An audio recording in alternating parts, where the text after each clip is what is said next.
Hello મિત્રો, નમસ્કાર. આપ સૌને જય સોમનાથ.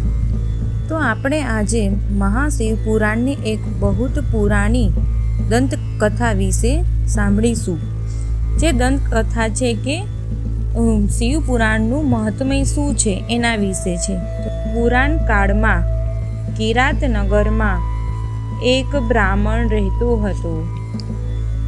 આ બ્રાહ્મણ પોતાના બ્રહ્મત્વને ચૂક્યો અને આચાર વિચારહીન દુષ્ટ કૃત્યોનું આચરણ વગેરે અનિષ્ટોના સકંજામાં ઝડપાયો.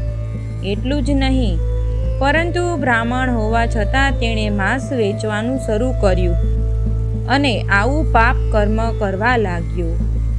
એકવાર ગામની બહાર તળાવમાં નહાવા માટે ગયો ત્યારે તેણે એક સ્વરૂપવાન શોભાવતી નામની સ્ત્રી જોઈ. આ શોભાવતી વૈશ્યાકર્મ કરવાવાળી હતી, પરંતુ આ બ્રાહ્મણ હોવા છતાં તેના ઉપર મુગ્ધ ગયો. શોભાવતી વેશ્યાને તો નવો શિકાર મળ્યો. જાણી તેણીએ આ બ્રાહ્મણને પોતાના સકંજામાં જકડી લીધો. હવે આ બ્રાહ્મણની પત્ની માતા પિતાએ આની જાણ થતાં ખૂબ સમજાવ્યો, પરંતુ શોભાવતી પાછળ એના રૂપમાં આંધળો થઈ ગયેલો બ્રાહ્મણ પોતાના આ રસ્તેથી પાછો વળવા માન્યો નહીં. તેને બદલે બ્રાહ્મણે પાપ લીલા આચરી. પોતાની પત્ની તથા માતા પિતા તમામને મારી નાખ્યા અને ઘરમાં રહેલી તમામ ધન સંપત્તિ લઈ તે શોભાવતીને ત્યાં આવી પહોંચ્યો. આ જોઈ વેશ્યા ઘણી ખુશ થઈ. સમય જતાં વેશ્યાએ બ્રાહ્મણ પાસેથી તેનું તમામ ધન પડાવી લીધું. પછી ધન વગરના નિર્દય બ્રાહ્મણની કોઈ જરૂર વેશ્યાને રહી નહીં. તેથી તેણી બ્રાહ્મણની ઉપેક્ષા કરવા લાગી.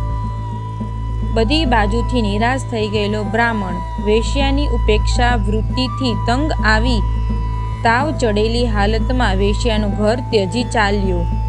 આગળ જતા એક શિવાલયે આવ્યો. હવે આ શિવાલયમાં તે સમયે અનેક શ્રોતાઓ બ્રાહ્મણો અને મહાત્માઓ શિવપુરાણનું પઠન પાઠન કરી રહ્યા હતા. આ બ્રાહ્મણે શિવ મહાપુરાણ થોડો સમય સાંભળી પછી પોતાના ઘેર ગયો. થોડા દિવસ પછી આ બ્રાહ્મણ મૃત્યુ પામ્યો.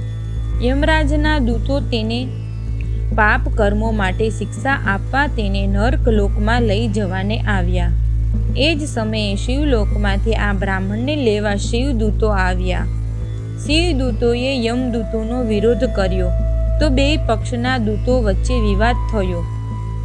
આ સંઘર્ષનો કોલાહલ સાંભળી ધર્મરાજા ત્યાં આવ્યા અને વિગત જાણી યમદૂતોને કહ્યું, આ બ્રાહ્મણને શિવદૂતો લઈ શિવલોકમાં જશે.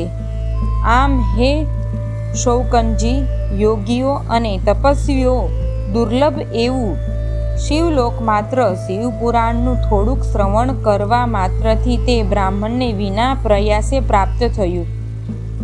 એથી કરીને શિવ મહાપુરાણનું શ્રવણ ખૂબ જ લાભદાયી છે.